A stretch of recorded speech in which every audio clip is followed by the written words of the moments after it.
Well, good evening, everybody, and welcome to the City of Lake Forest Park City Council regular meeting for Thursday, September 12th, 2024. And I will lead us in the Pledge of Allegiance. Pledge allegiance to the flag of the United States of America and to the republic for which it stands, one nation, under God, indivisible, with liberty and justice for all. Thank you, everybody. And I would entertain a motion for adoption of the agenda. So moved. Second. It's been moved and seconded. Are there any comments or questions? Hearing none, it's adopted by unanimous consent. Thank you, everyone. And moving on, we're going to be moving to public comments. I'm going to read my little blurb here, which is newer to us this year. Thank you, Chief. It's so nice to see all of you here tonight. You all are going to make public comment. You, Lachlan? Yeah?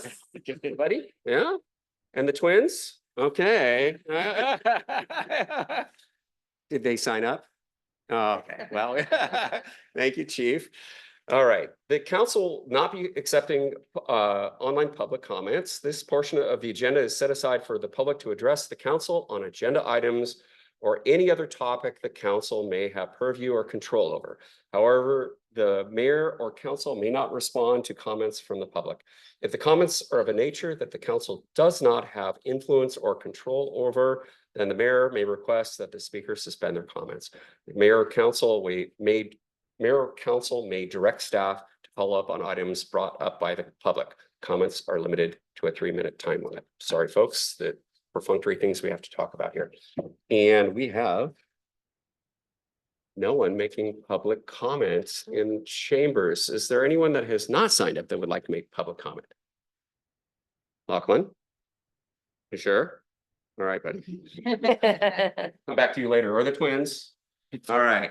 So with that, we're moving on to a proclamation, proclaiming, recognizing September 2024 as Puget Sound Starts Here month. And I've asked Vice Chair Furtani to read the proclamation. Thank you, Councilmember. Thank you, Mr. Mayor. Whereas Puget Sound and the waterways that connect our mountains to the shore contribute in numerous ways to our Lake Forest Park economic infrastructure, quality of life, and to our unparalleled natural resource base, and whereas water quality is a priority for the health and welfare of citizens in Lake Forest Park, and whereas millions of pounds of toxic pollutants enter Puget Sound every year, most of which are the result of rain washing over hard surfaces contaminated with yard chemicals, pet waste, oil soaps, and other toxins that then enter storm drains, streams, and ultimately Puget Sound. And whereas educational initiatives such as the regional Puget Sound Starts Here campaign work to protect and improve local and regional water quality, and whereas state agencies and more than 400 local organizations, governments, and tribes, including Lake Forest Park, have joined together to engage residents in Puget Sound recovery and who have collectively launched the Puget Sound Starts Here public awareness campaign. And whereas Puget Sound Starts Here month is an opportunity to bring attention and focus to the issue of local and regional water quality and provide educational opportunities for the public to learn how they can help clean up Puget Sound in our local waterways. And whereas the actions Puget Sound's more than 4.5 million residents take today add up to determine the future of our health, economy, culture, and quality of life. Now, therefore, the Mayor and City Council of the City of Lake Forest Park do hereby proclaim September 2024 as Puget Sound Starts Here month in the City of Lake Forest Park and urge all citizens to take responsibility for their part in protecting and improving the health of Puget Sound for future generations by participating in a local volunteer cleanup or restoration project and adopting at least one sound healthy behavior to help restore and protect Puget Sound in our local waterways. Thank you, Vice Chair Furtani. And on point, Please. Streamfest is occurring at Cmbrs Log Boom Park on Saturday. So if you want to learn about some of these ways that you can take care of the sound, please come by. Thank you very much, Councilmember. With that, and we've shifted the presentation to the top. That's correct, Matt? Yeah. Okay, thank you. Just have a revised agenda. And with that, we're moving on to the chief is going to present a citizen life-saving word to Melanie, Rodger, and Stephen Leek. Thank you, everybody. It's so nice to see young people out here too as well. Thank you, Mayor, Council, and everybody that's here to support this. This is awesome. So let's see, can I have Melanie and Misty and Stephen? And I apologize, Misty Flanagan is here as well. It's not Oh, on my agenda, so. That's okay. If the three of you Please. come on up here, I'll just have you stand right over here somewhere, wherever you feel most comfortable.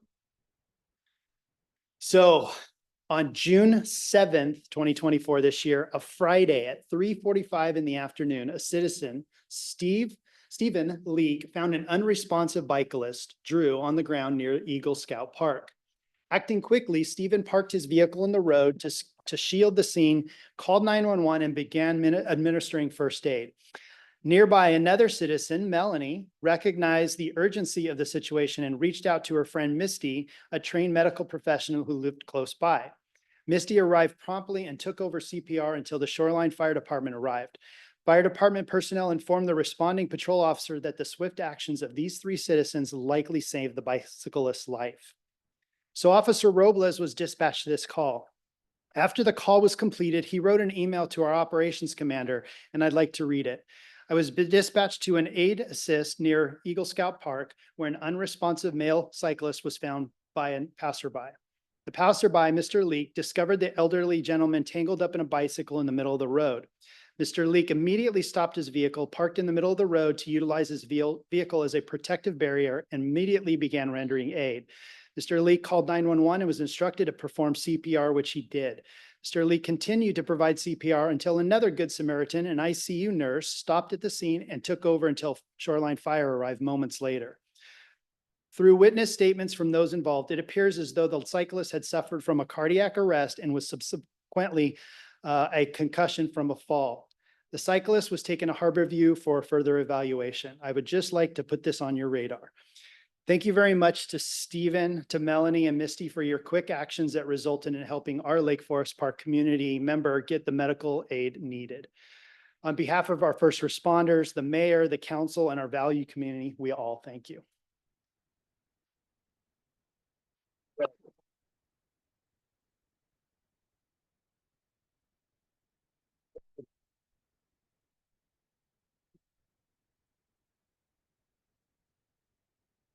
So I didn't want to put Drew on the spot, but he gave me permission to see if he wanted to say a few words, and he did. So he'll be right up.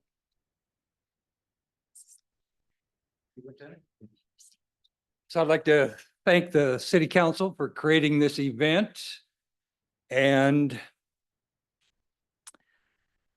all my heroes. The three of them are standing right here in front of you. Common citizens who went out of their way to do the extraordinary and quite possibly saved my life.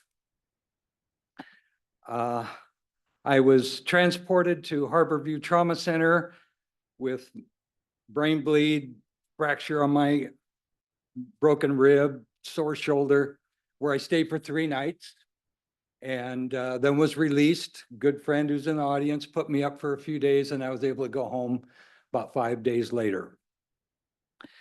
So I have told all of them that I owe them a deep sense of eternal gratitude for what they did for me. And I promise that I'll always be grateful. So thank the city council, Lieutenant Diego, Lieutenant, there he is, and everybody involved. And I would just like to say, let's not be the ones that drive by somebody like me next time. Apparently there were a few that did that. And it's a reminder for me to do the same thing. Stop if you think you're needed and help in some way, which is what they did. And like I said, I'm probably standing here today because of their help. So thanks to everybody. And I've driven down Perkins for 10 years, up and down, hundreds of times. And I still don't know what happened to me because I woke up in the Harborview Trauma Center with no memory, and I still have no memory of what happened. So thanks again to everybody, my 3 heroes, council, the city, and I hope I see you out there again.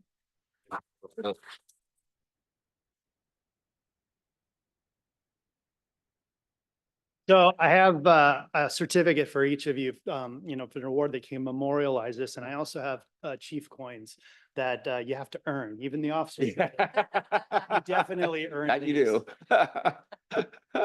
do. So we'll give these out to you and then we'll. Just get a couple of pictures here.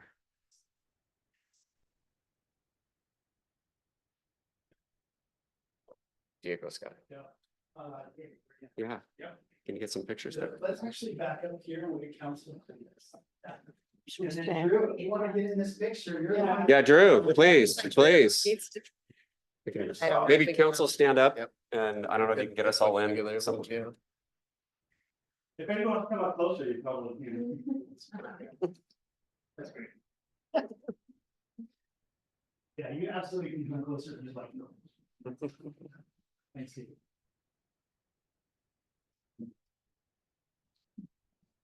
Right. Thank you, everybody. Thank you, everybody.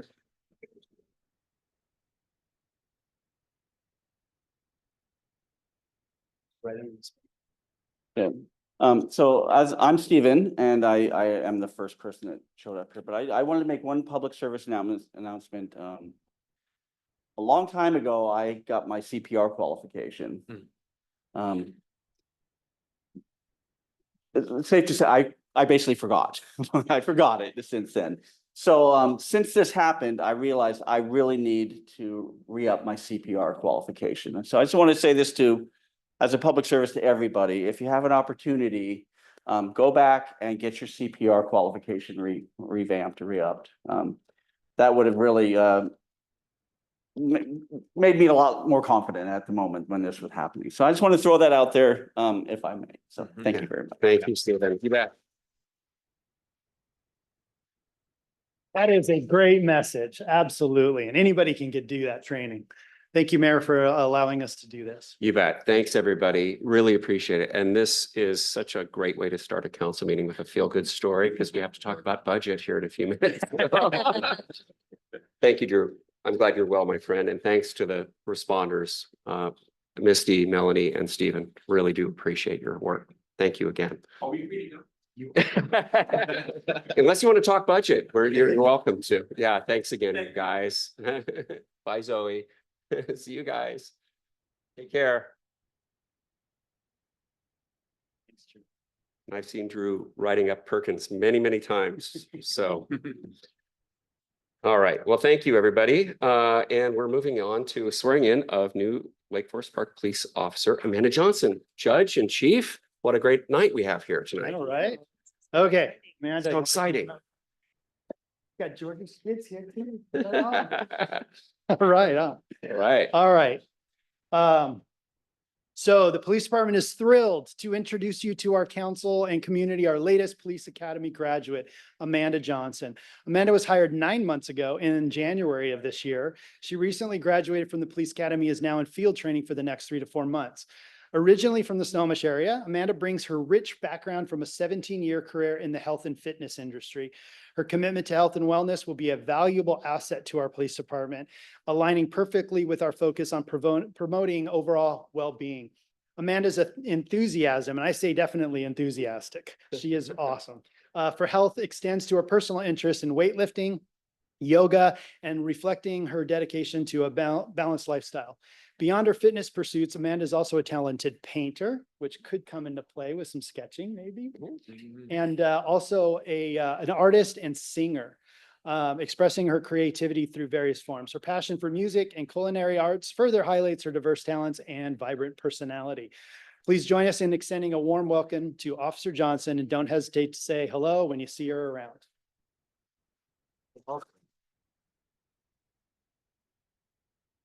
And so next up is the swearing in by Judge. Thank you. Good evening. Well, I think I'll have you step over here so you can look out at everyone. If you will raise your right hand. I, Amanda Johnson, I, Amanda Johnson, having been duly appointed as police officer having been duly appointed as police officer for the city of Lake Forest Park, Washington, for the city of Lake Forest Park, Washington, do solemnly swear do solemnly swear that I will faithfully and impartially that I will faithfully and impartially perform the duties of the office perform the duties of the office as prescribed by law as prescribed by law and to the best of my ability, and to the best of my ability, and that I will support and maintain and that I will support and maintain the ordinances of the city of Lake Forest Park, the ordinances of the city of Lake Forest Park, and the laws and the Constitution of the state of Washington and the laws and the Constitution of the state of Washington and the United States of America. and the United States of America. Congratulations.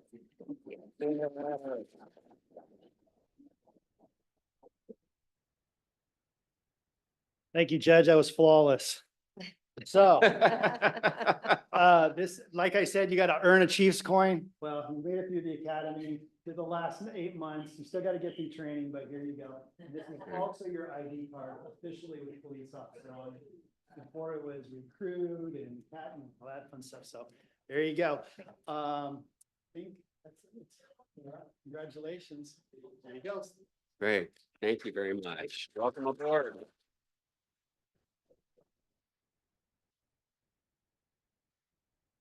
Okay, well, thank you, everybody.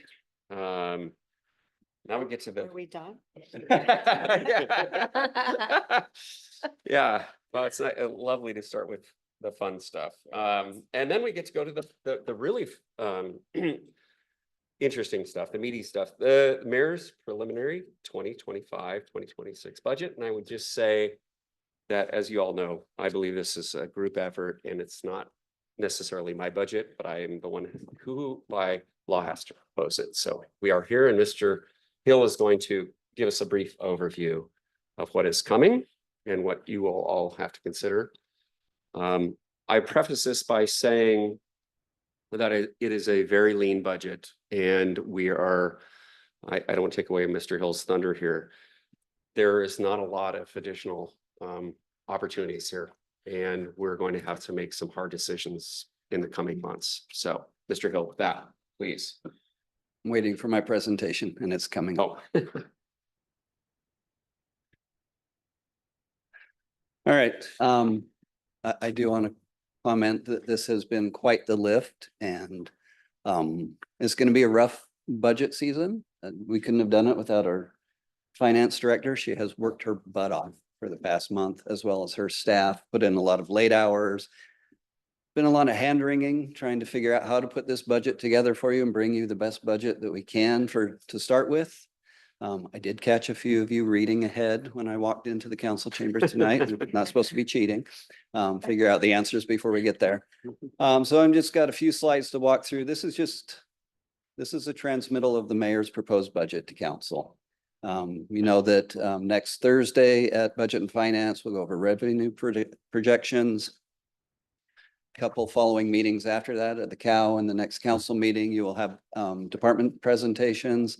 And then we'll really get into the meat of council deliberations and figure out where we go from here. So with that, all right.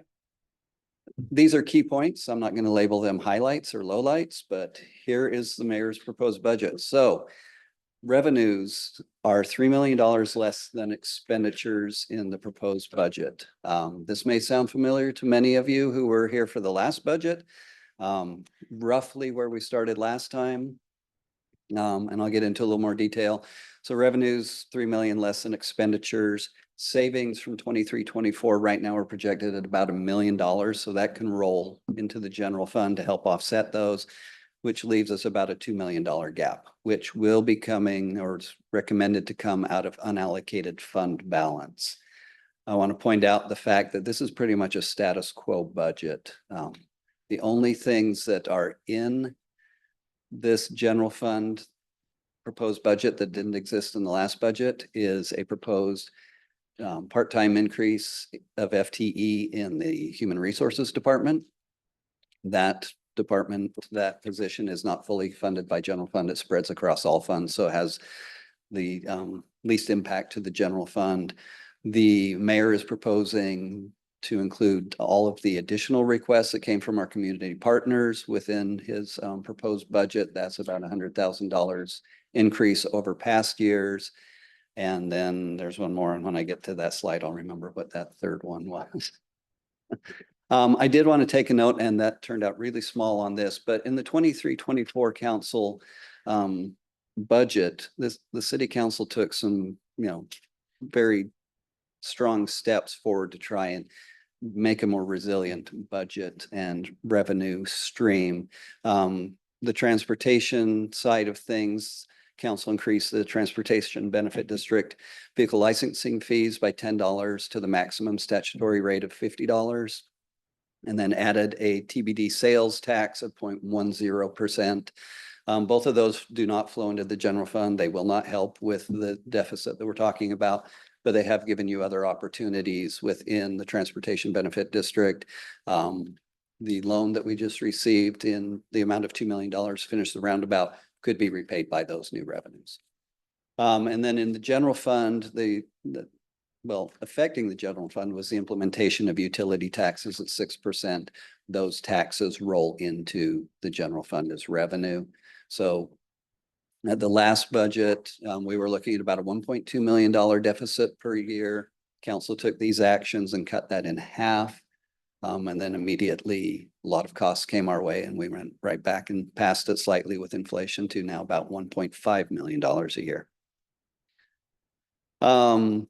Here's some more of what's causing the problems in the general fund and the inflation that we're talking about. Healthcare is increasing 8% in 2025 and is estimated at 6 to 8% in 2026. There are several positions in the unrepresented, so that's your MPEs. Basically a city hall side that excludes Teamsters and the Guild that need to be brought up to market or however close the council determines they should be close to market. 3% COLA for all employees in 25 and 26. This is across everyone. So this would be police, public works, and unrepresented. That's based on a June to June it's right around 3%. Inflationary increases for most supplies and contracted services. We've seen bargaining unit contracts have yet to be settled. And so any wage increases or anything else that comes out of those negotiations are not accounted for in this budget. And then, as I mentioned, the community partners requests are included. Now we get into the meat of some proposals on rate increases. So as you know, in our surface water fund, we've been doing 10% increases solely for operations. This fund has to stand on its own. These are the dollars that help support those operations. And that goes from everything from the work the Public Works Department does in the engineering side for surface water to the guys out in the field. There are operations that must be paid for. We've talked over the past year, and as you know, we have over a $200,000 contract with Consular Engineering to handle our national pollution discharge. I'm going to forget what MPDS stands for, but we all know. Anyway, stormwater and how to treat it and how it interacts in the environment.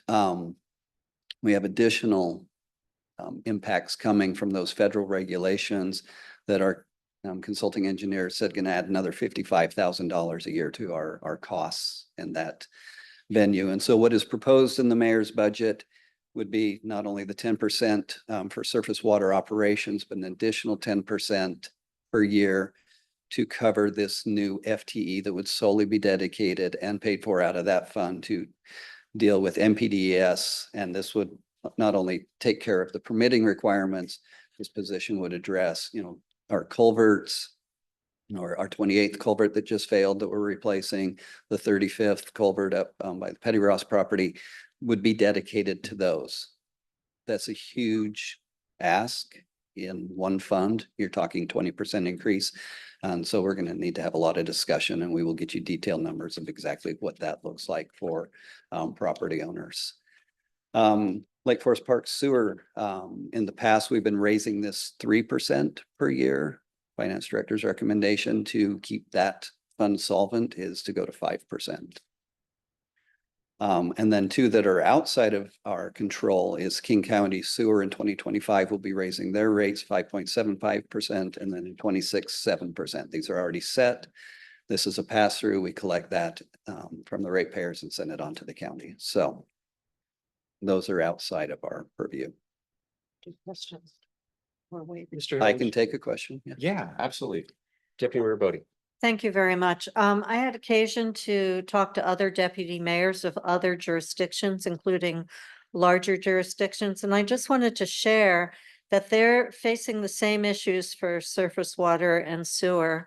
And looking again at the fact that just to cover operating costs and implementation needs, they're looking at 10% per year or in that ballpark, the same ballparks we're looking at here. And they're even projecting that it's going to look similar for the foreseeable future. So I just wanted to share that we're not alone. These aren't numbers we're making up to deal with our budget deficit. These are the Surface Waters Clean Water Act, Federal Clean Water Act mandates that aren't coming with a lot of money or support. And the sewer stuff just has to do with aging infrastructure and changes that need to be done to keep up with environmental requirements. So it is, I think, concerning the percentages, but we are not alone. The rest of the Puget Sound is seeing these same kinds of increases. So just wanted to share that. Thank you Appreciate very that. much, Deputy Mayor Bodie. And just on point, the addition of this position is to ensure that the position, so we can cut down on consultant costs potentially. And it's absolutely has to be done in-house. It's an unfunded mandate from federal government and the state. We have to make sure we're compliant. And so this is a way for us to try to find a solution to these incredibly increasing costs, and we're falling behind every year. So with that, Mr. Hill. Yeah, not to get on too much more of a sales pitch on this, because we will talk about this at Sure. future meetings when I present again. But when Director Perigo brought this before me, I said, okay, I want to meet with our consultant. I want to vet this and understand. And we're basically the only city in our region that does not have this position in-house. We talked to them about, can we offset some of the costs with the consultant? And they said, basically, if you hire an entry level, no, you'll need us as much as ever. And so we've positioned this to be at a project manager level, like senior project manager level, because there's quite a bit of expertise. Our previous senior project manager, this was part of what he was doing. But part of what drove him away too is this is a full workload. And then he had his other duties as assigned as the senior project manager. So anyway, enough of that for One moment, tonight. Mr. Furtani had a comment. Well, actually, Administrator Hill actually addressed many of my questions, but I wanted to mention the National Pollutant Discharge Elimination System position. Will that also take care of the state regulations as well, in terms of like the state's been changing what their discharge, what we test for, that kind of stuff? Yes. Will it also cover that? Yes, it would. Okay, yeah. And they kind of tie together. So, yes. Thank you, Councilman. Okay, Please. next slide. We'll hop off that one. Proposed provisos. Okay. So as you know, we currently have new traffic cameras that have begun operation. I think it was today that they began operation. And as you know, with our current traffic cameras, there are those who will comply with the law and those who will continue not to comply with the law. And as such, regardless of implementing them for safety measures and protecting the public, there are still those who will not comply with the law. And so there is a revenue that is generated from that. What is recommended in the mayor's proposed budget is to have council put forward some provisos that we would live under. And that is up to two positions within the police department and within the courts. And these are solely just to manage the workload that's going to come with these traffic tickets. We're seeing on average, the mayor's been tracking at roughly 300 tickets a day on 178. For the police department, it's something that we have to bargain. So I'm not sure exactly where that will land. With the courts, they've done an analysis and based on how the traffic tickets come in, they have a laddering system of how they would need to add people to address that. So there will be a lot more discussion about that in future meetings, but just want to put those two on your radar, so to speak. Project manager to deliver active transportation. This is another one that we think would be very beneficial to the city if those revenues are coming in as we anticipate because the state law says that those revenues can only go towards public safety related to traffic. And so a project manager to deliver public safety across the city, as far as whether that's roundabouts or walkways or bicycleways or whatever it is that we're doing, healthy streets, as we talked earlier tonight. this is a perfect fit to deliver those projects. As you know, we've got a safe streets study that was conducted and submitted and adopted by council many years ago. And yet any of those have yet to be delivered on, minus the, I think it's the third one in the tier 1, which is the speed signs that we've been doing, but there's a lot of work that needs to be done. And then also in the provisos, to bring Brookside Elementary Walkway and LFP Elementary Walkway to 10% design. So that would be all under the auspices of appropriate revenue coming in. We're covering our costs. There's additional revenue at hiring that position and delivering those. So there will be a lot more discussion on that, especially when we have Shannon here in the coming weeks to talk about HR and positions, and Director Perigo. Yes, Mayor Bodie. Thank you very much. If you could address why it is desirable to get to 10% design on both of those walkways because of our inability without that to capture other funds. yeah, exactly to your point. The Safe Streets study did a good job in safe highways, and there were improvements identified, but it's basically an artist's sketch of what that improvement could be. There's no real costs allocated to it, no understanding of right of way and things that would be needed. And without 10% design, you can't go out and apply for grants. You can't go out and apply for grants and say, oh, just trust us, it's going to cost this much money. You have to have a level of detail and certainty that you can go forward and apply for those grants. And so this would be the beginning of starting to pick off those tiered projects within the safe streets, start delivering those and getting those improvements made. And not all doing it on our dollar. Thank you. Yes, and to leverage other money. And on point, the 10% design would allow us to be eligible for Safe Routes to School funding, which comes from the federal government through the state to projects like this. And we want to leverage as much outside money outside of the community as we possibly can. There you go. Unfunded requests within the mayor's budget. There were a lot of things that we wanted to do. There was a lot of discussion over the past year, and with that large of a hole there, these are items that would hit the general fund pretty hard.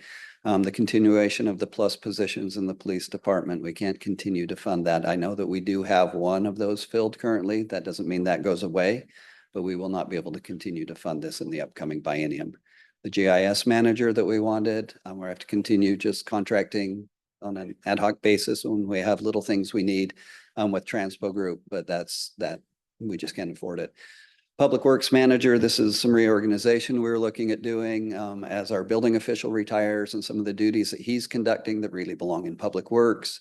And the overwork of the Public Works superintendent, there's just so much of that would hit the general fund. We can't afford it. And I've already talked to Director Perigo, and the work that they're going to absorb from the building department, if they spread it across several people, they will be able to handle it. So we're good with that. The climate coordinator position, I know this was a big ask of the Climate Action Committee and out of our climate action report. Another very reliant on general fund. And then the chief had a PD traffic camera reviewer in there. I think we start with the two that we're recommending at a future date. If we're going to need more, we can look back to that. And then e-bike patrol didn't quite make the cut. We can talk about that later. That's a perennial for the chief, and I'm not sure it has a huge dollar amount, but. Deputy Mayor, please. I'm so sorry. I have so many questions. Will we be reviewing the user fees? Is this Yes. the year we look at those? We look at and them every turn year. them up for reality and make sure we're not falling behind in terms Yes. of providing services for free? Yes. In Thank you. fact, there are new fees that have come out for building department, for building permit fees. Those will be done. And then, yes, every department director will be reviewing the user fees to make sure they cover our costs. Thank you.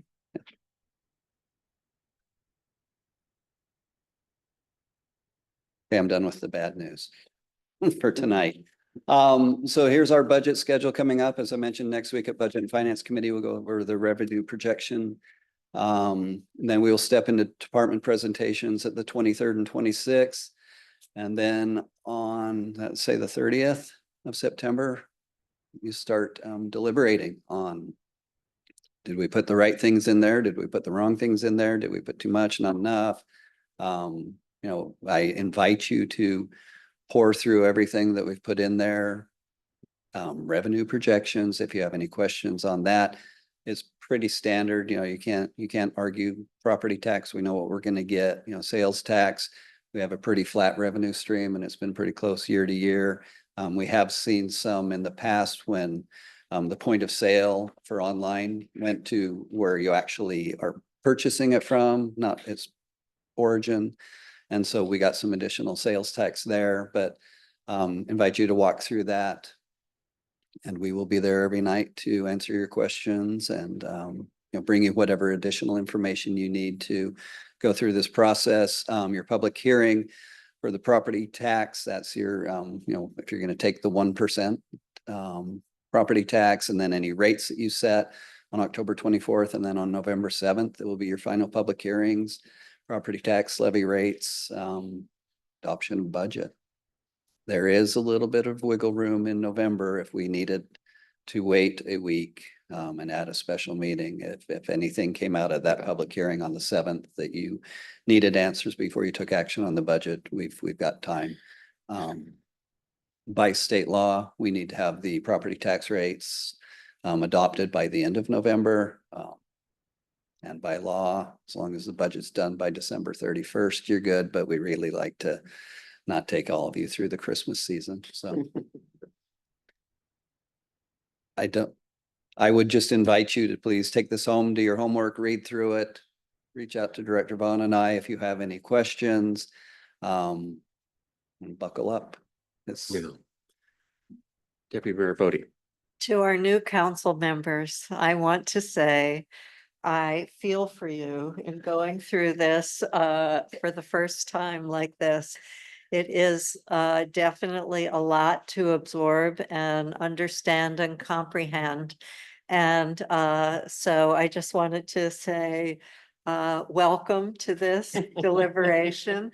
And, you know, reach out to any of us who have been around, but especially the mayor who's been through this so many times. Many times. And our finance director, because there's just a lot in here. And just to share, this is a 2-year budget we're adopting. And then we do a mid-course evaluation at the buy. So, and kind of true up and adjustments, and even sometimes some additions. So just wanted to share that broad overview. Thank you very much. And Yeah. sympathy. Thank you. Appreciate that. Thank you very much, Deputy Mayor Bodie. Just quickly, I want to express my thanks to Administrator Hill and the Finance Department. Lindsay has been working, they've both been working around the clock, as well as the department heads to get this together. I would say this is a very responsible budget within very, very difficult circumstances. You know, to be hit with increased costs for jail costs, dispatch costs. We have massive increases in insurance costs. I could go on and on and on, and it's a trifecta. It's a octefta, if that's a real word. There's like 8 or more things that have hit us all in the same time, at the same time that one-time revenues have, we don't have access to those anymore. You know, ARPA funds and CARES funds came in and during difficult times, and we have even part of this budget, there's going to be part of the unallocated fund balance coming into the mix here from the ARPA funds. And I would say to the community and to my colleagues, this is the beginning of the discussion. And having been through this for a very, very long time, it's not to say that I have the miles. And I would say that it is a difficult thing to come into a budget season and have to say no to that list of things that department heads have said. We really need this to be operationally efficient and moving forward. It's also difficult to say we like, you know, community partners and the Climate Action Committee to say we can't afford a climate action manager right now. At the same time, I will pivot for a second to talk about community partners. Community partners over the biennium have asked for an additional amount of money. Some of them have never come to us. Some of them have not asked for an increase since 2018, including third place commons. My belief in all the times that I've been interacting with this community as a volunteer or an elected official or a committee member, that when we shortchange or we do not fund community partners to the level that is really commensurate with the need of the community, we're shortchanging ourselves. And so we can have a broader conversation about that. Deputy Mayor Bodie and I have talked about maybe having mid-buy proviso, touch base with the groups to make sure they're meeting milestones. But I believe in the scheme of things, the amount of money that we're talking about for those community partners and what they bring to our sense of community and to our social engagement and helping people in need is a very small amount. And so I would ask you for your consideration on that front. And this budget is our budget. It is not the administration's budget. And I really look forward to the conversation. Vice Chair Furtoni.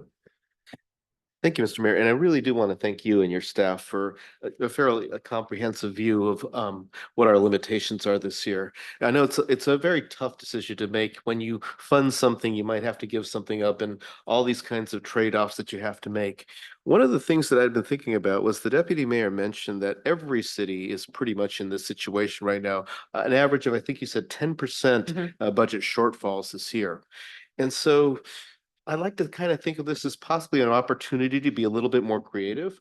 For instance, I know that, for instance, Cmbrs has 3 FTE devoted to climate planning and climate management.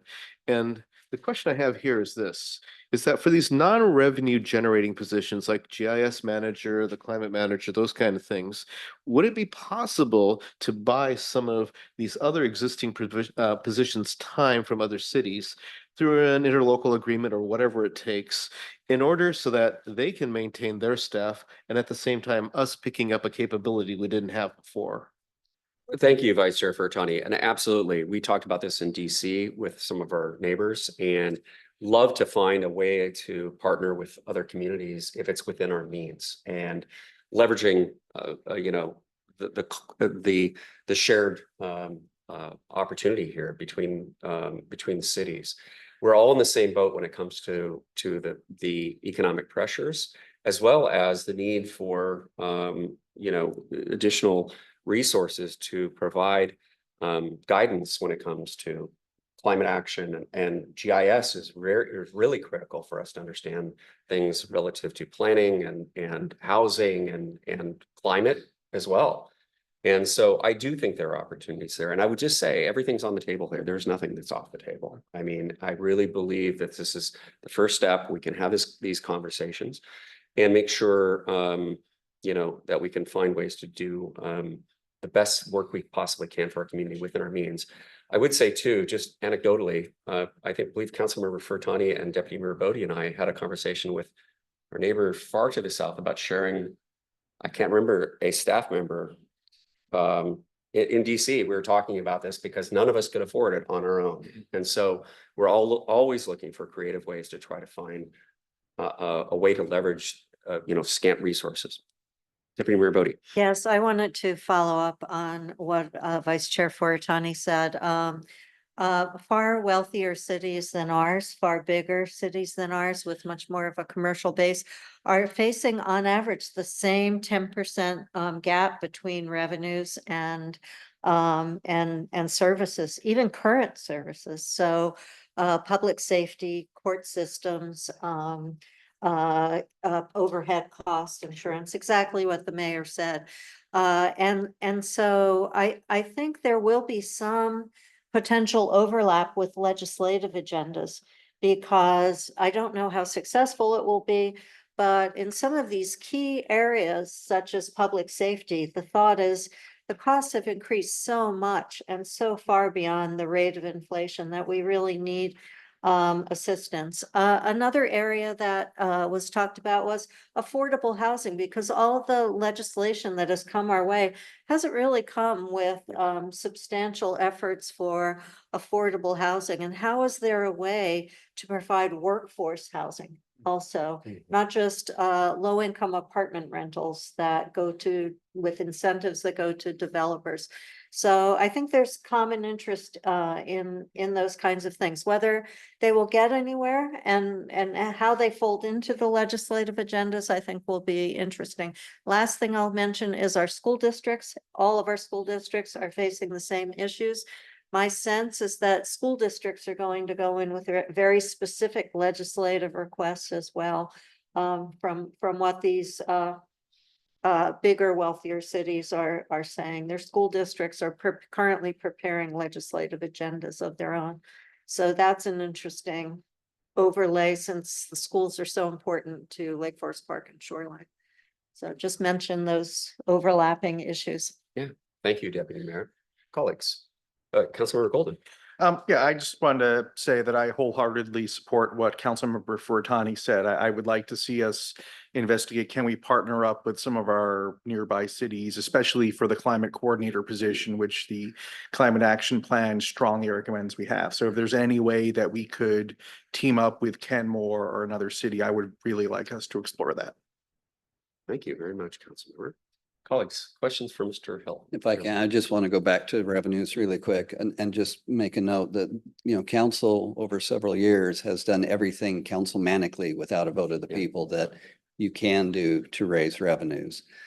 Council has authorized the administration to go out for an RFQ for consultants to explore a levy lid lift during 2025 with the community.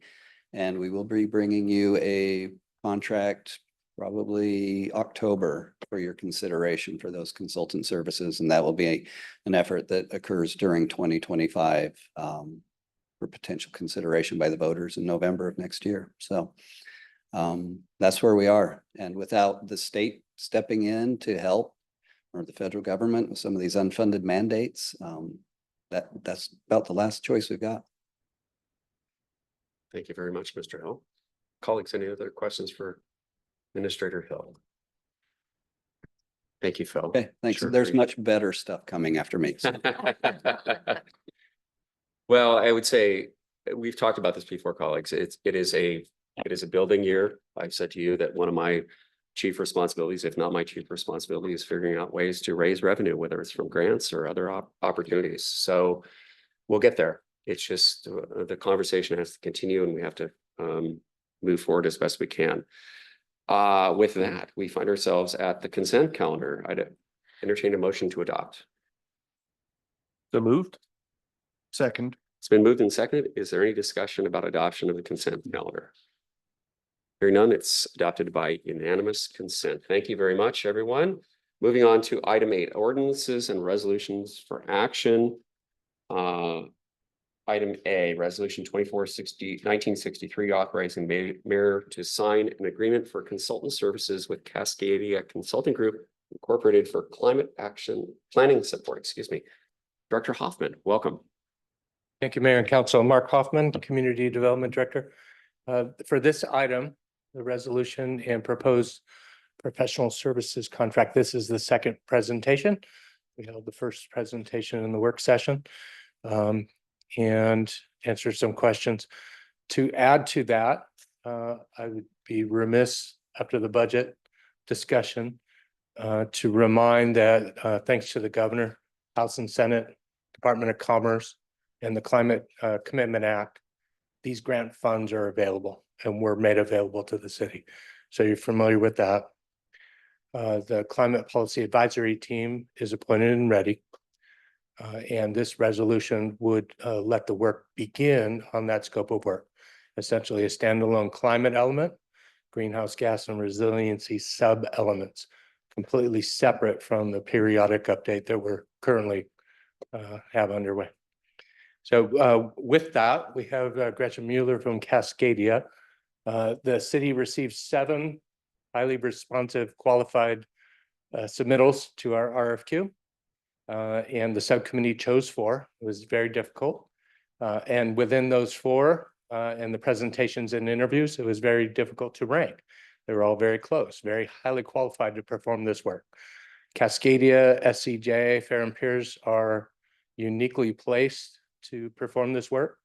And the scope that is demanded to be done by June of 2025 to meet the Commerce grant deliverables.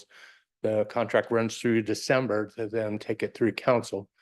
The 3 steps are the Climate Policy Advisory Team, backed by Planning Commission and a recommendation, and then City Council. And so we have this before you, and if you have any additional questions, and I think Gretchen has a little introduction she would like to add. Excellent. Well, thanks so much for having me. And Gretchen Muller with Cascadia Consulting Group. I am one of 2 directors of our planning and facilitation line of business. And so all of our climate planning work falls within this line of business. And we're really hoping to be able to work with the City of Lake Forest Park on this important effort, and have been doing, in addition to working with Commerce on the guidance for climate elements, have been working really around the state to help jurisdictions like yourselves to develop these climate elements. So thank you for the consideration. Thank you, Gretchen. Questions for Director Hoffman or Gretchen, colleagues? Okay, with that, Deputy Mayor Bodie, How about Councilmember Golden? Councilmember Goldman. Well, So I note that today is really our first touch on this. Now, is it true that the sooner we approve this contract, the sooner that we'll be able to convene our climate task force and actually get to the hard work of figuring out how to implement the climate action plan? Yes, it is. Okay, that is good to know. And it's today is the first true reading of the ordinance, work session, and then now. But it is closely related to the interagency agreement with the grant, the formation of the Climate Policy Advisory Team. The scope is not new, but the contract and the contract amount are new tonight. Thank you. Thank you, Councilmember. Deputy Mayor Bodie. Thank you very much. I wanted to remind us all that Director Hoffman did a great service to us when we did enter into this grant agreement by making sure that that climate resiliency and greenhouse gas emission issues were not just looked at in terms of carbon, but that we looked at the contribution that's being provided by our green infrastructure and our tree canopy. So we're able to get those provisions written into the grant. And so the scope will be sure to encompass that regional contribution that we make from our local green infrastructure. Thank you, Lori. Colleagues, any other questions of Director Hoffman or Ms. Mueller? Okay. With that, thank you very much, Director Hoffman. I'd entertain a motion to suspend your 3-touch rule. We have to make the motion first, right? We have to move the resolution. I'm sorry, first. move the resolution first. Excuse me. All right. I did this backwards the last time too. Apologies, everybody. I'd like to move resolution 1963, authorizing the mayor to sign an agreement for consultant services with Cascadia Consulting Group Incorporated for climate planning support. Second. It's been moved and seconded to authorize adoption of resolution 1963. Now, I'd like to move that we waive the 3-touch rule with respect to resolution 1963. Second. It's been moved and seconded to waive the 3-touch rule on resolution 1963. Are there any comments, please, Mr. Furtoni? Yeah, and I want to speak in favor of suspending the rule for many of the same reasons that Director Hoffman mentioned, which is that this is the same idea as the $500,000 climate planning grant that we got from Department of Commerce. And so we've been able to tailor that grant to exactly, as Deputy Mayor Bodie has said, to what the city needs. And so I think this is we understand basically the importance of this work and the immediacy of this work. So getting this on the ground, and we have our climate planning action team already in place. Let's give them some work to do. Thank you, Vice Chair Furtoni. Any other comments on suspension of the 3-touch rule? Hearing none, all those in favor of suspending the 3-touch rule on resolution 1963, please say aye. Aye. Are there any nays? The ayes have it. It passes unanimously. Going back to the original motion. All the, Mr. Fertani. And I'm going to speak in favor of this motion. One of the reasons why these firms were chosen, that is to say Cascadia Consulting Group, thanks, Ms. Miller, and the Fair and Peers and SCJ Alliance, is that each of these firms is or has had business with the city before. They understand our community and our values, more importantly, about basically how we want to preserve our tree canopy. We want to maintain our sense of community. We want to have healthy streams and yet still have all the services that a city has. And so I think being able to leverage that knowledge that they already have is a great way to basically get these firms hitting the ground running, as they say. So I'm very much in favor of approving this.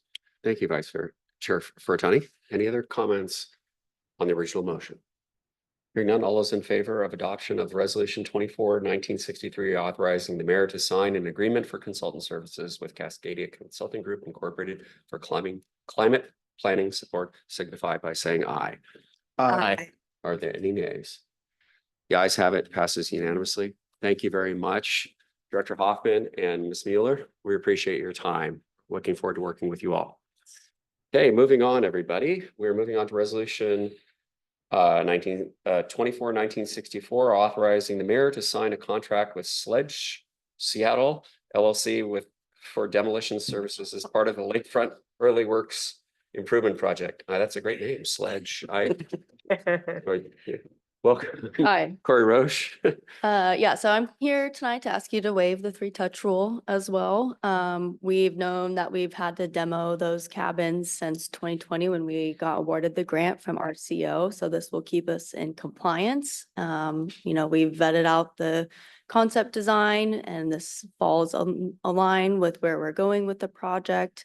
We did go out for bid. We did not get any bids back. So we were able to go out for direct hire. I did ask 2 of the consultants to still provide bids, and Sledge Seattle was the lowest bidder, and they do deconstruction work, which is pretty new around our area. So this sets the example of how demo deconstruction will go around our area in the future. And yeah, this just helps us continue moving along the project and being in line with RCO. Thank you, Corey. Questions? Colleagues. Deputy Mayor Bodie. Yes, could you please clarify what you mean by deconstruction for the public and the rest of the council? I'm aware that we're going to recapture and reuse some of the materials, but. Yeah, so instead of just going out there and demoing, pushing down the buildings, where we've already started by salvaging and reusing everything we can out of those buildings, the wood, where we have saved stuff as well to use in the future design of the park project. And then we let them go in and take what they could resell. And then this group will deconstruct as nicely as they can to resell wood, recycle, and then hopefully like the minimal amount will go into the landfill after this. Thank you. And so I'm in support of this and also in support of waiving the 3-touch rule. This is a requirement. We don't have discretion about doing it. It's a requirement of our grant.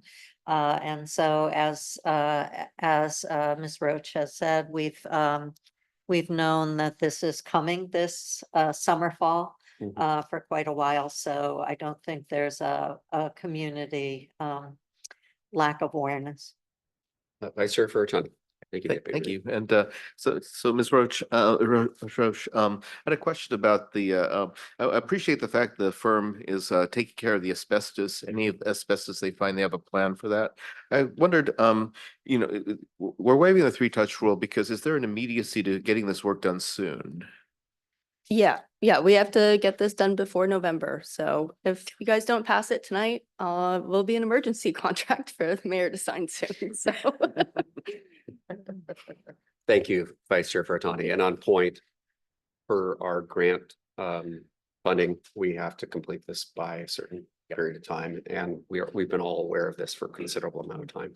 Appreciate Ms. Roche bringing this to us. Yes. So with that, I'd like to move Resolution 24-1964, authorizing the mayor to sign a contract with Sledge Seattle LLC for demolition services as part of the Lakefront Early Works Improvement Project. I second it. It's been moved and seconded to adopt resolution 24-1964. Is there any discussion? Somebody want to suspend? Oh, Mr. Goldman. I will move that we suspend the three-touch rule with respect to resolution 24-1964. Second. It's been moved and seconded to suspend the three-touch rule on resolution 24-1964. Are there any comments or discussions? Mr. Goldman. Yeah, I'll just say, I mean, it's not ideal to approve this on the first day, but we do have a ticking clock situation where if we don't get this deconstruction done in time, we're at risk of losing the grant money.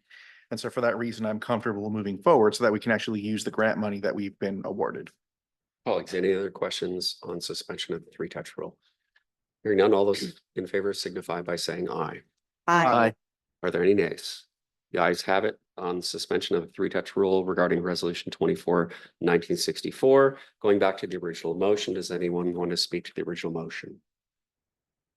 Hearing none, all those in favor of adoption of resolution 24-1964, authorizing the mayor to sign a contract with Sledge Seattle LLC for demolition services as part of the Lakefront Early Works Improvement Project, signify by saying aye.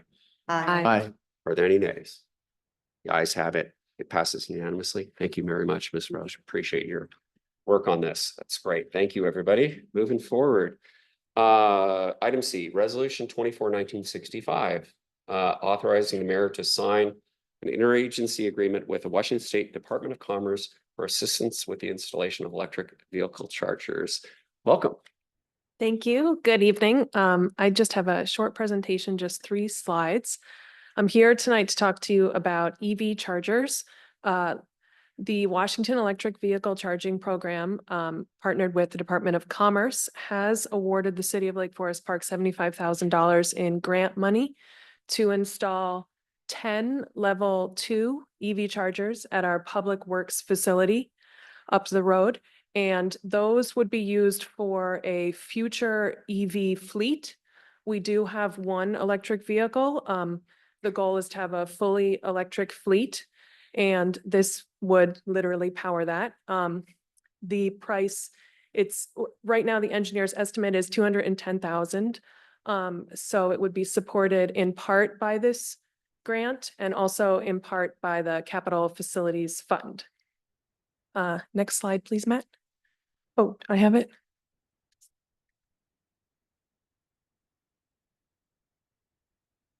Oops. This is just like a little bit of background just to review. Last year, the city did apply for grant funding for 10 chargers at the Public Works facility and 10 chargers at City Hall. The City Hall chargers were going to be used for public access, whereas the Public Works facility ones are just for the fleet. And the way that Commerce scores applications has to do with what the chargers are used for, where the chargers are located, and many other components. But those are the 2 main components that influenced our score.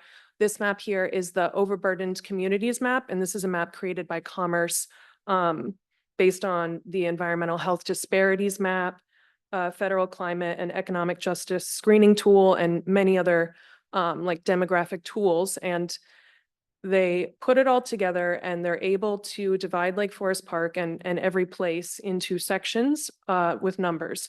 And the section where City Hall is 4, and the section where Public Works is 7. And those numbers equate to a portion of the score that we receive. And basically the 7 equates to 35 out of 40 possible points, and the 4 equates to 8 out of 20 possible points. Maybe I should have skipped all that detail. The point is, we scored well in the Public Works application and poorly in the City Hall application. Therefore, they awarded us $75,000 for Public Works, but nothing for City Hall. However, we do still hope to install EV chargers at City Hall in the future, years ahead. It's in the 6-year CIP. And then this is the last slide, just to tell you a little bit about our plan. It's 10 level 2 chargers.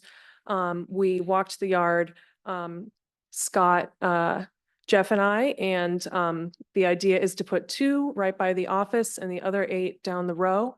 And they will just be used for the fleet, so staff can still park near the office in between. And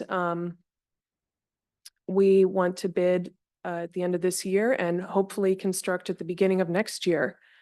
So I'm also here asking you to waive the 3-touch rule.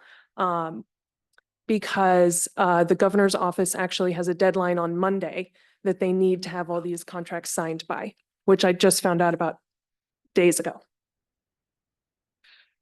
And let me just say on point, they have been bugging me about signing this and I have not had authorization to sign this. So we appreciate grant money, but it has to be authorized by council. Thank you very much. Colleagues, questions, comments? Yes, Mr. Vice Chair Furtani. And thanks for your presentation, Ms. Phillips. And I'm just wondering, so these are not going to be public chargers then? Correct. We did apply for these 10 chargers to be used for our fleet, and that is what they will be used for. Doesn't preclude that in the future. Yeah. Colleagues, other questions? Deputy Mayor Bodie.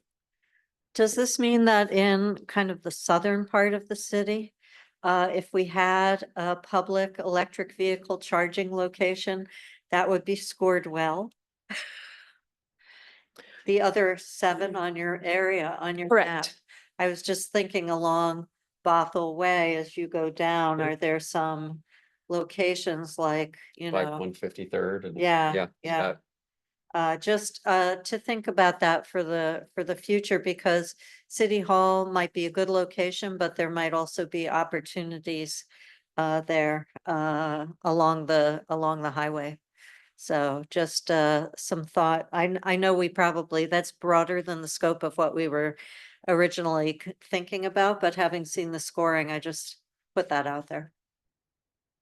Thank you, Deputy Mayor. Colleagues, Councilmember Goldman.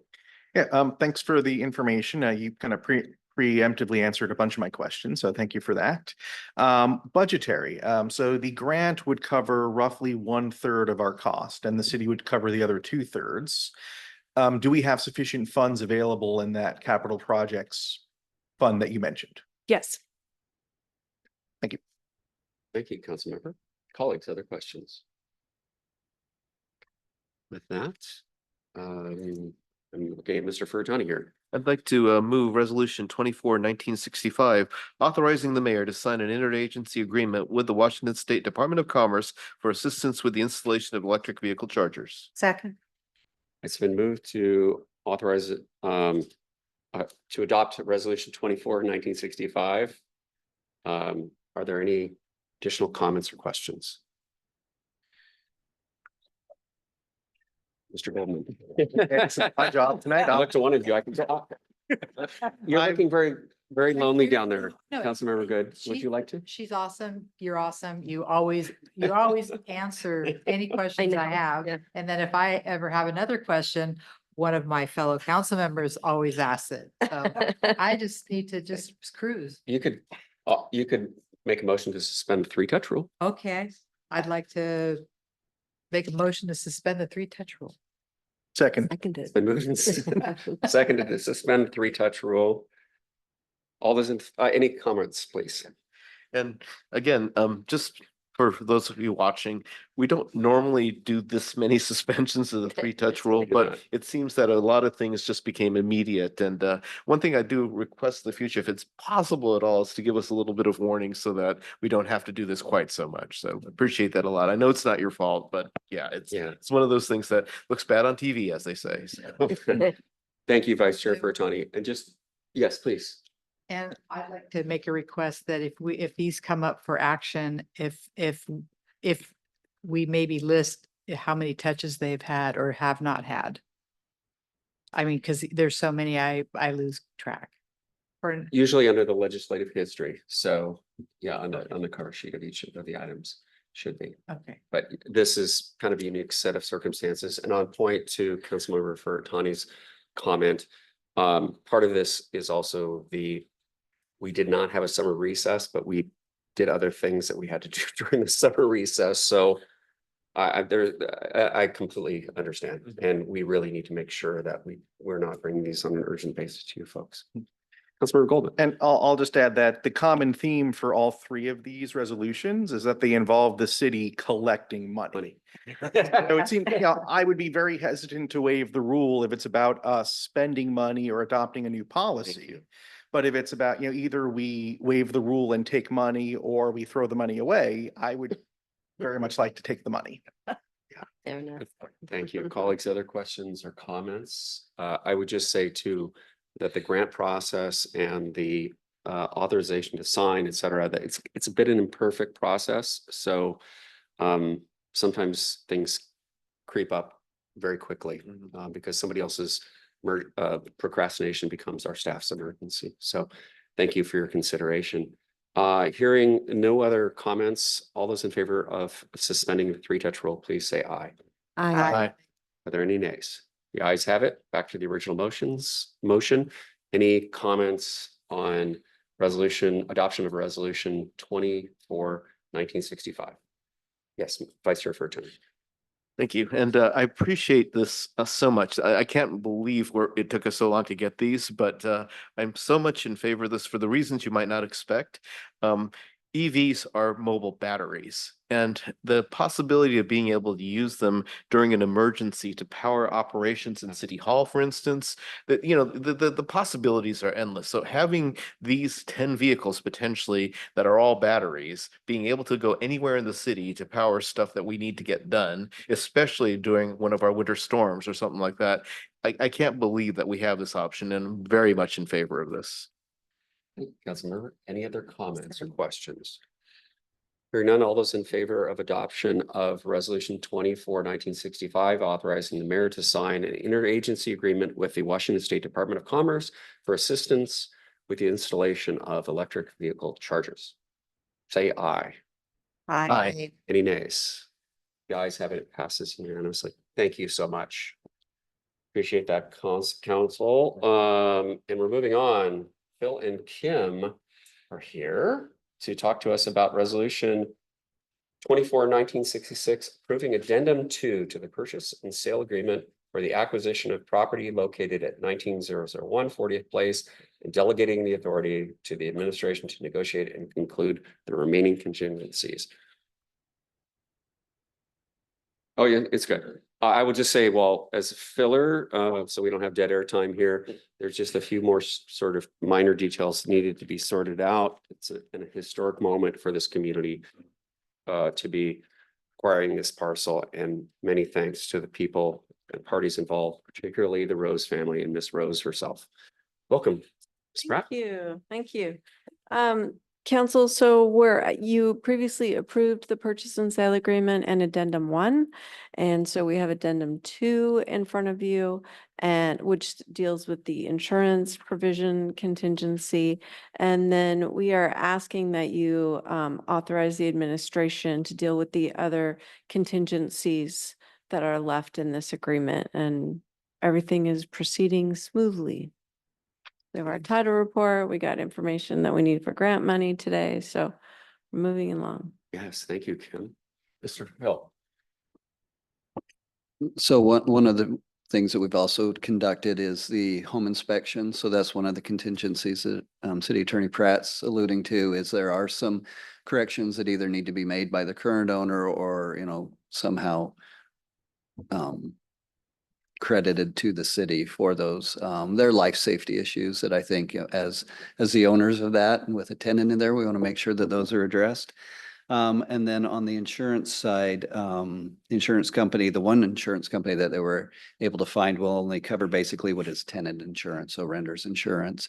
Our policy with WCIA for liability will more than cover the property, and then we will put the actual structures on the property schedule as well to have those insured in case of, loss for some reason. So she will have what she needs to protect herself and her assets, and then we will have the additional insurance. And we added the indemnification clause that you see in addendum 2 because there will only be renter type insurance. So we added that indemnification that will go from Mrs. Rose to the city. Thank you. Colleagues, questions? of Attorney Pratt or Mr. Hill. Deputy Mayor Bodie. Thank you very much to our city attorney and city administrator, our mayor, and all who have been involved with this. These seem like customary follow-up items. And so I am certainly in support of this as kind of a housekeeping effort or a follow-up effort. And you probably would like to suspend the three-touch rule on this as well. And I don't see any reason why it is not the kind of housekeeping matter that it should be eligible for the three-touch rule because it's kind of normal real property acquisition housekeeping measure. So I don't have any problem with supporting this and supporting waiving the three-touch rule. Thank you. Yeah, but yeah, I'm not sure whether we need to suspend the Oh. three-touch rule because Because just of the because we've nature of had it. three, Mhm. we've had multiple touches on this already, but Okay. I would defer to our friend, Ms. Pratt. I'm fine either way. I'm in Depends on support. how you count the touches. I did think this had been in the works and had been before council several times, but the exact language of addendum 1, this is the addendum 2, this is the first time you were seeing it, but you saw the contingency Correct. before. So for clarity, let's consider this the first touch then, if you're amenable. I colleagues. move to waive the three-touch rule on this Make for them- the. We need to make sim- the original motion first. Oh, I'm Yeah. sorry. I move to adopt resolution 24/1966, approving addendum 2 to the purchase and sale agreement for the acquisition of property located at 19001 40th Place and delegating authority to the administration to negotiate and conclude the remaining contingencies. Second. It's been moved in the second to adopt resolution 24/1963, approving. I'll just stop there. Are there any questions or comments? 1966. 1963, sorry, at 66, I yes, scratched yeah. through this Thank with my you, Paul. pen accidentally. Apologies. Vice Chair Furtoni. Thank you. And thank you, Ms. Pratt, for going over all those details, that I hadn't thought of, including the indemnity clause. As Deputy Mayor Bodie said, these are kind of customary things, but love the fact that somebody's nailing down all the details. So thanks. Yeah, thank you. Councilmember Goldman. I will go ahead and move that we waive the three-touch rule with respect to resolution 24/1966. Second. It's been moved and seconded to suspend the three-touch rule regarding resolution 24/1966. Mr. Goldman. All right, so I had just said that I don't like waiving the three-touch rule for policy decisions. But echoing Deputy Mayor Bodie, this isn't really a policy decision. We made the policy decision at our August 29th meeting where we approved the purchase of the property. This is really just like one level above a formality, making sure that the purchase agreement we already approved goes through. And so since it's not really a brand new policy, that's why I'm comfortable approving it tonight. Thank you, Councilmember. Colleagues, any other questions or comments on the suspension of three-touch rule? Hearing none, all those in favor signify by saying aye. Aye. Are there any nays? The ayes have it. The suspension of the three-touch rule regarding resolution 24/1966 passes unanimously. With that, back to the original motion. Any other comments or questions on adoption of resolution 24/1966? Hearing none, Mr. And- Yeah, thank you. And I know we've said this before, but again, thanks to the Rose family and all of you in the staff who basically helped negotiate this. As Deputy Mayor said, this is going to be an amazing addition to our park system and really looking forward to working on this, developing this park in the future. Thank you, Vice Chair Bertoni. Any other comments? With that, all those in favor of adoption of resolution 24/1966, approving addendum 2 to the purchase and sale agreement for the acquisition of property located at 19001 40th Place and delegating authority to the administration to negotiate and conclude the remaining contingencies, signify by saying aye. Aye. Are there any nays? The ayes have it. It passes unanimously. Thank you, Attorney Pratt and Mr. Hill. Appreciate that. And many thanks to the Rose family and our friend Rick Bender, who helped facilitate this, as well as the Stewardship Foundation, who were instrumental in this acquisition. With that, we have nothing other council discussion or action. Are there any other items of other business? You say no? Okay, no. Let's start with, I'm sorry. Oh, yeah, we excuse me. excuse the- Yes. Mhm. The perennial tradition. We need to make, would somebody, I'd entertain a motion to excuse our two colleagues who are not here under other business. Vice Chair Furtoni. I'd like to move to excuse council members Riddle and Lebo from tonight's meeting. Okay, one of you can say no. It's, we still have. I'll say no. All those in favor of excusing Councilmember Riddle and Councilmember Lebo, please say aye. Aye. Aye. Are there any nays? Nay. Thank you, as is our tradition. Appreciate that. Deputy Mayor Bodie. Thank you, Matt. Appreciate that. Moving on to Councilmember reports. Colleagues. Any, yes. Yep, the tree board met last night. And one of the main orders of business was to go over the tree list. Tree board members have been working with our urban forest planner to update the tree list. In particular, to add a section for trees not to plant, mainly ones that are noxious weeds by King County. So letting the public know to avoid those particular trees.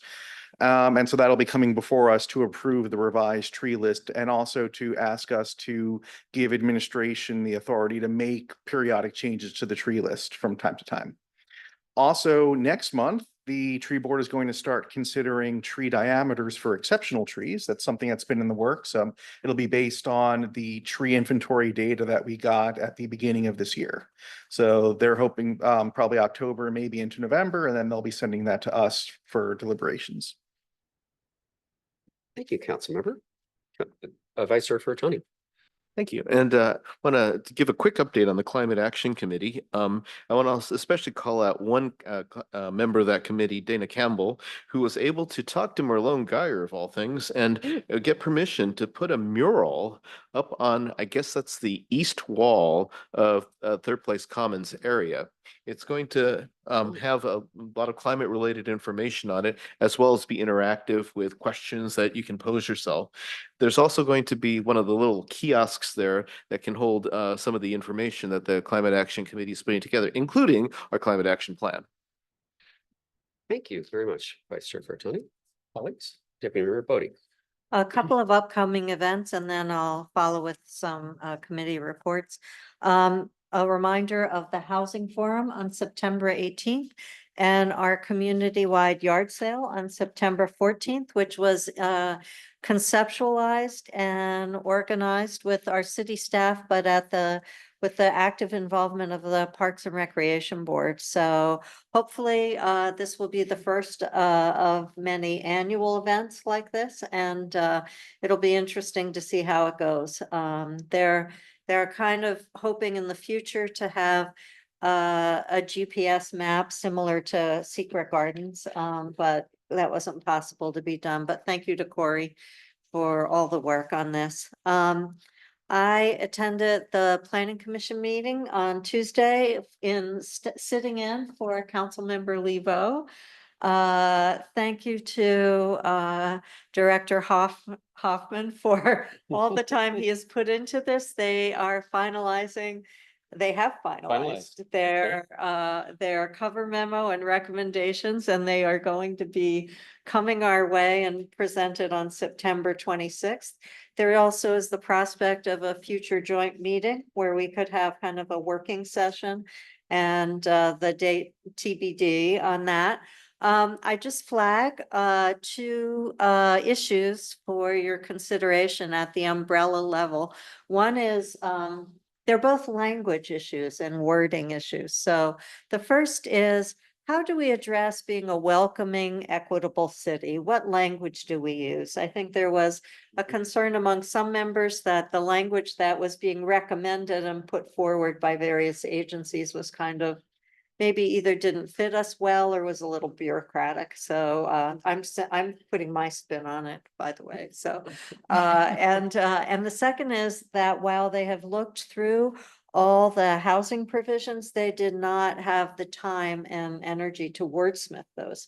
So they are passing that on, recognizing that they did a lot of wordsmithing and line by line kind of review with other sections, but the housing section conceptually is strongly supported, but the precise words are not part of the recommendation, or still to be discussed.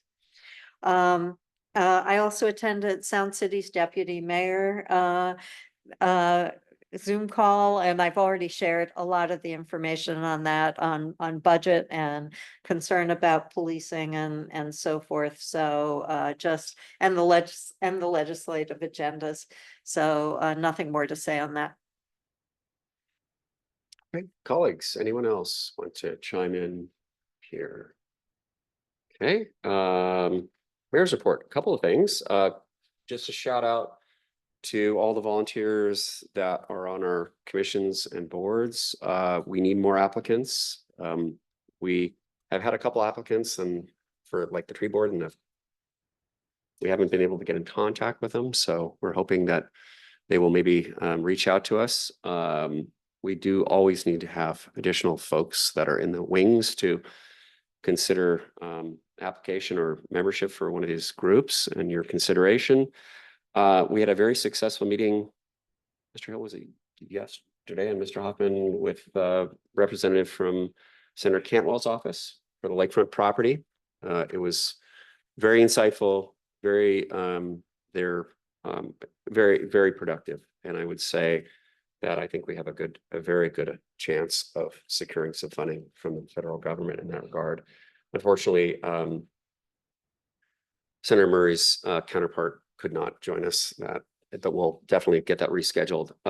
Picnic in the park was fantastic. I don't know how many of you were there. Huge shout out to Public Works, Corey, the PD. It was really fun, and I got to make jokes about Hank the camel, which fell pretty flat, so I'll have to work on that shtick. But it was a really fun event, and the weather held, and the smoke was not present, which was really nice for a change. So really thankful to staff and all the work that everybody did. I mean, the PD did a fantastic job of getting the roads sorted out because it was a pretty busy day on the roads for some reason. Couple other things. Speaking of that location, I'm going to keep harping on this. Data guy speeds on 178 have continued to drop. We're down at 24.22 miles an hour as of this morning, over 90 plus days, which as you know, as it goes out farther, it gets harder and harder for that average to come down, but I'm very pleased. And the numbers, unfortunately, in terms of the infraction level, continue to stay about the same. We'll see how it goes when the citations are actually issued, which began today, Chief. Yeah. And we'll get there. The community has been talking about it, which is also good. When walking along the road, people are talking about the fact that they're seeing speeds dropping. So whatever success measure, I'll say it again, and you probably hear me saying this when I'm 105 years old, hopefully if I live that long. We've done it, Council. I really appreciate that. We've gotten the speeds down. Yeah.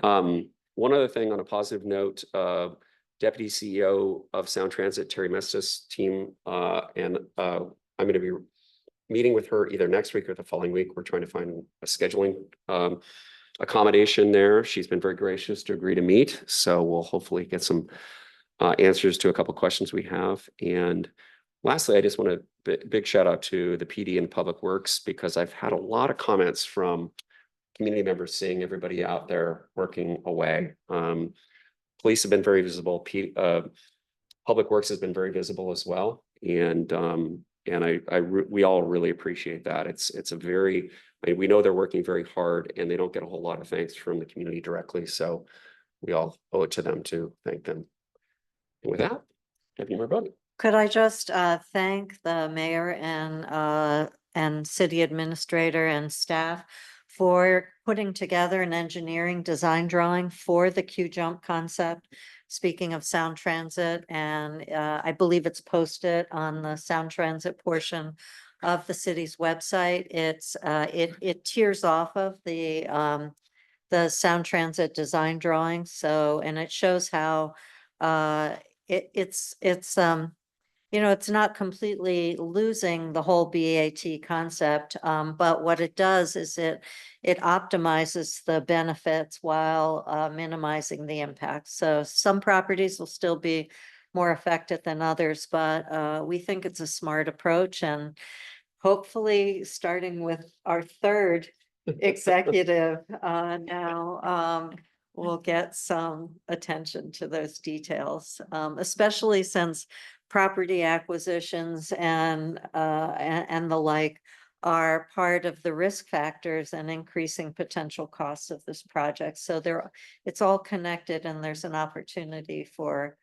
a good outcome if only we can get a little more attention to the details. Thank you, Deputy Mayor. One more thing.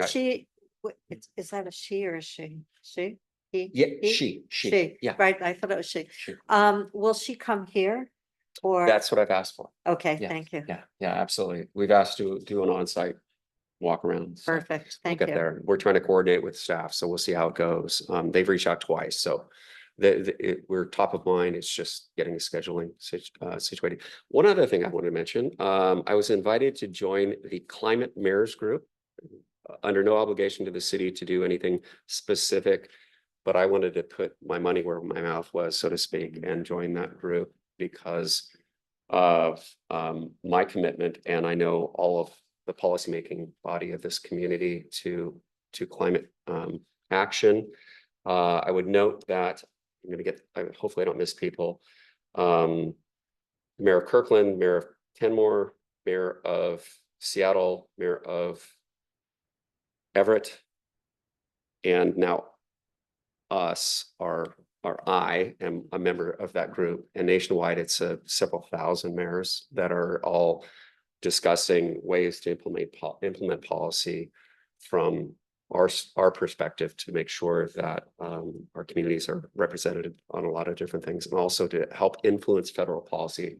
So just take a look at the group. It's relatively new in the last couple of years. I just was made aware of it, and they invited me to join, and I thought, goodness, this is great. There's no commitment, but it's a great resource, it appears. So and no cost. So we love that too. Mr. Hill. Thanks, Mayor. I just wanted to start by saying thank you for sticking with me as we waited through your first introduction to the 25-26 proposed mayor's budget. It's hard to look at, and it's going to be a difficult process, but we will get it done, and we will come out with a budget that I think we can be proud of, because we will still get things done even with limited resource and the need to lean on one-time funds, but we will get things done and keep moving the city forward. So thanks, and I look forward to the process with you. Just quick update on staff. You know, in the CA report, Scott Walker retired on the 3rd of this month.